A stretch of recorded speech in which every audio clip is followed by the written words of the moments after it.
Hello everyone, so welcome to my channel miss Botanophilic. तो आज की शॉर्ट वीडियो में हम लोग पढ़ने वाले हैं टेक्सोनॉमिकल हियरार्की के बारे में। वी नो कि इस पर्टिकुलर वर्ल्ड में कितने सारे ऑर्गेनिज्म होते हैं और हर ऑर्गेनिज्म का क्या होता है, कुछ ना कुछ क्लासिफिकेशन होता है। तो जो आपकी टेक्सोनॉमिकल हियरार्की होती है, इसमें कुछ पर्टिकुलर लेवल होता है। हियरार्की मतलब क्या होता है? हियरार्की मतलब होता है सीढ़ियाँ या फिर स्टेजेस या स्टेयर्स, जिनको हम कॉमनली बोल सकते हैं। ठीक है। और यहाँ पे जो हर एक स्टेयर होती है या फिर स्टेज होती है, उसको हम कहते हैं टेक्सा या फिर टेक्सिन। ओके, डिफरेंट टेक्साज होते हैं। अगर आप उसके बारे में बोलोगे तो largest one is the kingdom. मैंने आपको सिस्टम ऑफ क्लासिफिकेशन के बारे में बताया, जहाँ पे हमने 2 किंगडम 3 किंगडम अलग अलग चीज़ों के बारे में पढ़ा है। सो यू शुड नो कि जो आपका किंगडम होता है वो आपका लार्जेस्ट टेक्सा होता है, और जो सबसे स्मॉलेस्ट होता है it is the species. Okay, तो आपको ये टेक्सा के नाम इन सीरीज याद होने चाहिए, that is kingdom, phylum, class, order, family, genus, species, जिसमें से किंगडम आपका लार्जेस्ट होता है और स्पीसीज आपका क्या होता है? स्मॉलेस्ट टेक्सा होता है।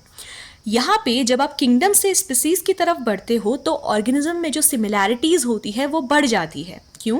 क्योंकि species are the organism that have the capability to interbreed with each other, so it means that their genotypic composition होगा वो कैसा होगा? सेम होगा, यानी कि they will show the similarity.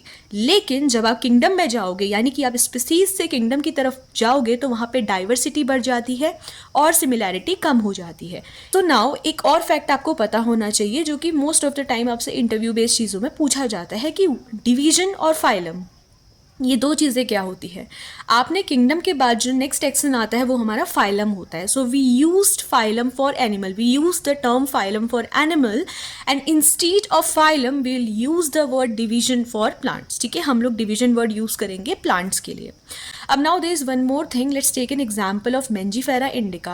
So here the kingdom is basically Plantae. The second taxa is phylum. Instead of phylum, we'll use here division because Mangifera indica is a plant. Okay, Magnoliophyta, or you will use the term Angiosperm. After this we have the class that is Magnoliopsida. Then order is Sapindales. Family is Anacardiaceae, genus is Mangifera, and the species is Indica. Okay, now just comment down below that which plant is called as Mangifera indica. तो यही सब आपका taxonomical hierarchy के अंदर आता है। I hope कि ये टॉपिक आप लोगों को समझ में आया होगा। So that's all for today's video. Thank you.